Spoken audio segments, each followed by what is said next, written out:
Hallo zusammen, habt ihr Lust auf Quiltübungen? Quiltübungen werden auf Geschenkpapier ausgeführt. Das schont unsere Stoffe, sodass wir später, wenn wir auf unseren schönen, ausgesuchten und oft gestreichelten Stoffen quilten wollen, ziemlich sicher sein können, dass es ein gutes Ergebnis wird. Habt ihr Lust mitzumachen? Herzlich willkommen bei Needle Engine. Mein Name ist Elke, schön, dass ihr dabei seid.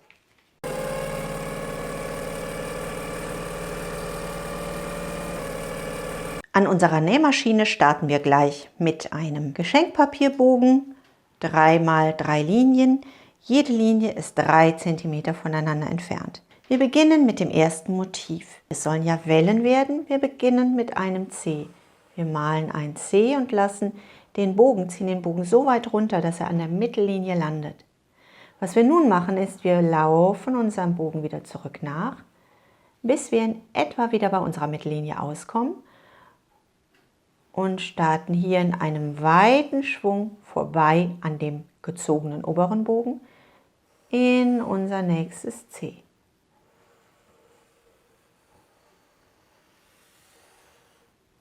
Wir möchten Wellen, das sind keine Wellen. In der zweiten Übung beginnen wir wieder genauso. Wir malen unser C und landen auf dem mittleren Bogen. Dieses Mal fahren wir aber nicht die gleiche Linie nach, sondern wir setzen ein kleines C an. Wir starten mit einem großen C und wir setzen ein kleines C an. In der dritten Übung beginnen wir ebenfalls wieder mit unserem großen C. Dieses Mal ziehen wir unseren Bogen hoch. Und aus diesem hochgezogenen Bogen starten wir mit einem gekippten C und sind schon auf halbem Weg zu unserem zweiten C mit dem hochgezogenen Bogen und enden in einem gekippten C. Je weiter wir diese Welle nachher übersprudeln lassen, je genauer und je intensiver wird unsere Welle. Wir probieren das Ganze an der Nähmaschine. An unserer Maschine haben wir unseren Transporteur versenkt. Unsere Stichlänge steht auf 0. Wir schieben unseren Bogen Geschenkpapier unter die Nähmaschine und beginnen bei den ersten 3 Linien an der unteren Linie. Wir senken unser Füßchen herab und versenken unsere Nadel auf die erste Linie. Von hier nähen wir unser erstes C. Wir halten unseren Bogen fest und fangen ganz langsam an. Kommen in ein C, nehmen den Bogen mit und nähen bis zu unserer Linie. An der mittleren Linie verfolgen wir unseren genähten Bogen genau zurück, bis wir wieder an der mittleren Linie angekommen sind. Wir halten unseren Bogenpapier fest und nähen wieder, das perforiert ziemlich stark, genau zurück. Nähen weiter bis zur unteren Linie und von hier ziehen wir den Bogen nun nicht passend zum schon genähten Punkt, sondern ein Stück weit an diesem Punkt vorbei. Wir nähen an diesem Punkt vorbei und kommen in unser nächstes C. Greift nach, wenn ihr das müsst. Und wir landen wieder an der mittleren Linie, um von hier aus wieder unsere genähte Linie zurückzuverfolgen.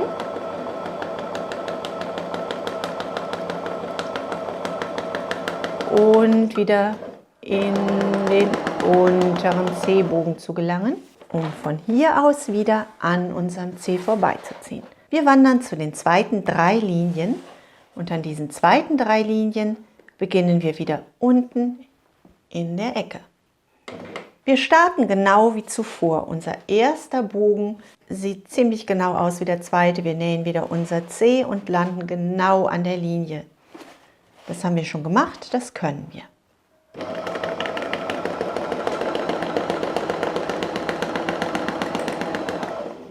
Der nächste Bogen, das nächste C, das wir nähen, folgt nun nicht mehr unserer schon gesetzten Linie, sondern unser zweites C wird kleiner.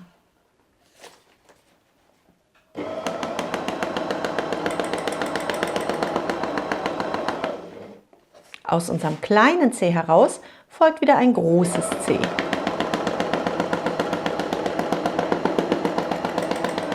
Bis zur Linie. Und ihr seht, langsam entstehen schon kleine Wellen.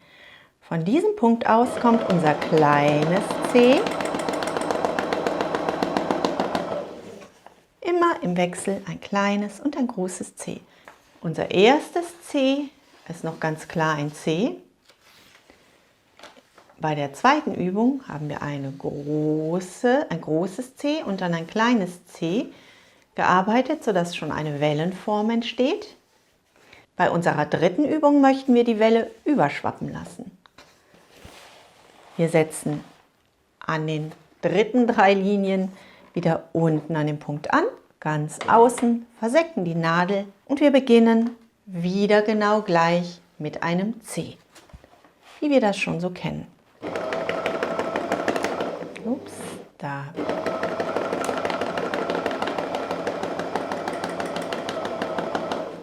An diesem Punkt gehen wir jetzt noch nicht zurück, sondern wir ziehen unseren Bogen ein bisschen hoch. Von diesem hochgebogenen Punkt aus nähen wir jetzt ein liegendes C. Wir wollen nicht mehr unser C genau gerade haben, wir möchten von hier aus unser C kippen.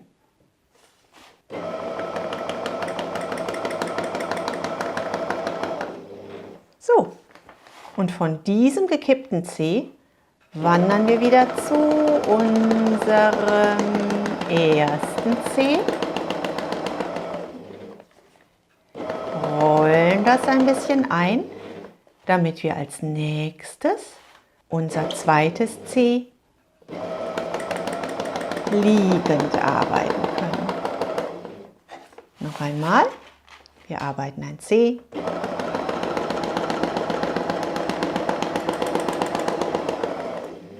ziehen unser C nach oben und arbeiten von dem Punkt aus ein gekipptes C. Und unsere übersprudelnden Wellen sind fertig. Wenn wir das haben, nehmen wir unseren Bogen einmal zur Seite und tauschen die Nadel aus. So, als nächstes möchten wir mit einer 70er oder 80er Nadel weiterarbeiten. Und denkt daran, nehmt alte, ausgemusterte Nadeln, die sind da ganz wunderbar für geeignet. Als nächstes nehmen wir einen zweiten Bogen Geschenkpapier. Wir legen unseren gequilteten Bogen Geschenkpapier oben auf und wir stecken unsere beiden Bögen Geschenkpapier zusammen. Wir beginnen auf unserer schon gequilteten Linie, wir versenken unser Füßchen und versenken unsere Nadel auf dem schon genähten Punkt. Von da aus starten wir und quilten ganz genau unsere schon gequiltete Linie nach. Wir möchten nicht schöner, besser, breiter, höher, weiter werden. Wir möchten es schaffen, exakt etwas nachzuarbeiten, um ein Gefühl fürs Quilten zu entwickeln.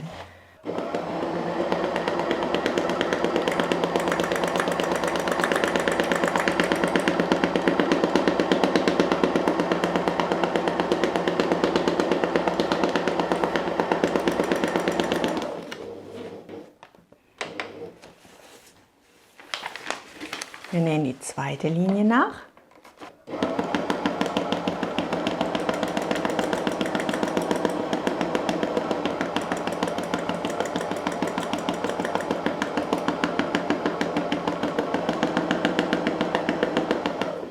Und wir wiederholen das Gleiche bei der Welle.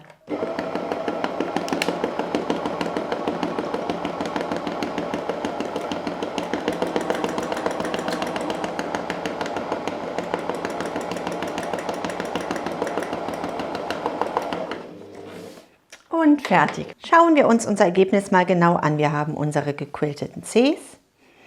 Wir haben unsere einfache Welle, gequiltet aus einem großen und einem kleinen C. Und wir haben unsere Welle, die anfängt ein bisschen überzusprudeln, mit einem großen C und einem gekippten liegenden C. Und wenn wir jetzt mal nah rangehen, dann sehen wir, dass meine Linien manchmal richtig schön treffen und andere Male ganz krumm und schief sind. Und es ist ein Einquilten. Das heißt, wenn ihr hier schon immer präziser werdet, dann ist es später auf dem Quilt gar keine Schwierigkeit mehr, eure Idee umzusetzen. Wenn wir jetzt hier einmal die Nadeln wieder entfernen, Moment, wir haben hier immer noch die Orientierung der ersten Linie. Das heißt, was auch immer wir schief quilten, es wird immer irgendwie vernünftig aussehen, weil jede Linie sich an der Hauptlinie orientiert. Wir haben aber ein zweites Blatt darunter gelegt und wir schauen uns nun mal das Ergebnis auf dem zweiten Blatt an. Das ist etwas schwierig zu schauen. Vielleicht machen wir es mal nicht blau, sondern rot. Wir drehen das einfach um. Hey, das ist viel besser. Und wir sehen hier so richtig harte Klöpse. Schaut mal hier. Hier ist die Linie komplett weggewandert. An anderen Stellen, hier sehen wir einen Wubbel, der ist auch recht unschön. Hier sehen wir einmal einen schönen Bogen, der aber hier schon wieder ganz aufgelöst ist. Bei der dritten Übung arbeiten wir unsere Linien seitenverkehrt nach. Wir haben unser Motiv und wir haben es umgedreht. Gerade war es noch ein C, nun ist es ein umgedrehtes C. Wir senken unser Füßchen, wir versenken unsere Nadel auf der schon genähten Linie und wir wiederholen unser C, unser umgedrehtes C. Wir versuchen genau unsere seitenverkehrte Linie nachzuarbeiten und arbeiten gegen unsere natürliche Richtung. Wir haben beim Schreiben, so ist es beim Quilten auch, eine natürliche Richtung, einen Zug in eine Richtung. Wir arbeiten jetzt genau gegen diesen Zug. Wir können ganz gut erkennen, dass obwohl die Übung immer schwieriger wurde, das Ergebnis bei mir immer besser wurde. Das liegt einfach daran, dass wir üben, dass wir uns eingequiltet haben und je länger wir das machen, je besser wird das Ergebnis. Wenn wir in unseren Übungen sicher geworden sind, dann brauchen wir unsere Welle nur noch wachsen lassen. Wir zeichnen erneut Linien auf mit 3 cm Abstand, 3 Linien. Wir haben wieder eine 100er Nadel eingespannt. Wir senken unser Füßchen ab und starten wieder in der äußeren Linie. Unsere Nadel steckt am Startpunkt. Ihr könnt mitten auf dem Blatt anfangen, wäre auch kein Thema. Wir beginnen wie zuvor. Wir bauen unser Motiv wieder auf. Wir nähen als erstes unser C.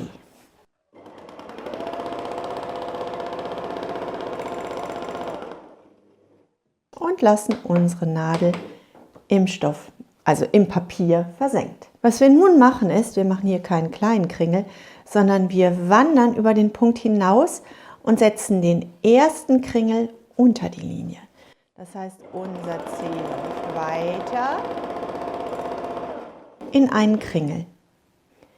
Es soll eine große Welle werden. Das heißt, wir schließen nun nicht mit einem C an, sondern wir nähen ein grobes C, das der ersten Linie folgt. Und irgendwo auf unserer Linie ankommt. Von hier setzen wir einen kleinen Bogen oberhalb der Linie, also genau über unseren kleinen schon genähten Bogen. Auch diesen möchten wir kopieren. Von hier, wir fahren ein bisschen weiter runter, von hier setzen wir einen dritten Kringel genau hier rein.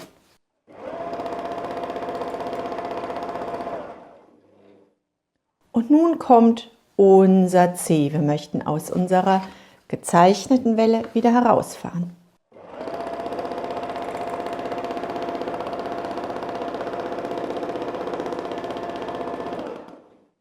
Und mit einem großen Schwung fahren wir zur nächsten Welle. Ein Bogen unterhalb der Linie. Wir nähen zurück. Ein Bogen oberhalb der Linie.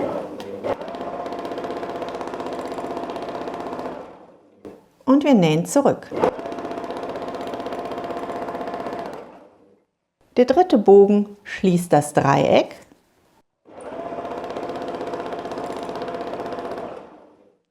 Und wir nähen mit einem C aus der Welle heraus.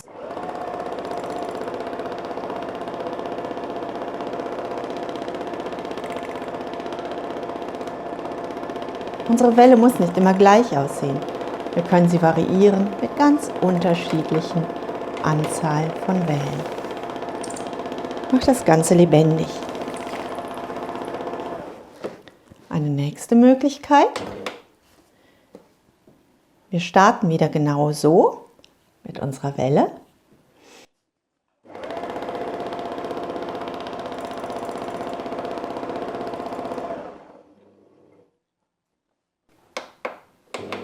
Doch was wir nun machen ist, wir möchten außen noch kleine Wellen aufsetzen. Das heißt, wir nähen wieder zurück.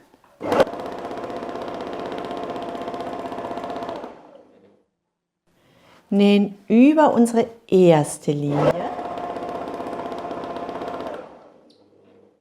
bis zum oberen Punkt, schwenken ein bisschen aus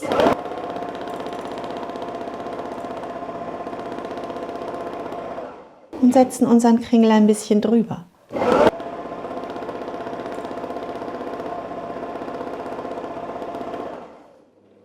Da können wir so viele zusätzliche Wellen erzeugen, wie uns gefällt. Nähen zurück, setzen den zweiten Kringel wie gehabt,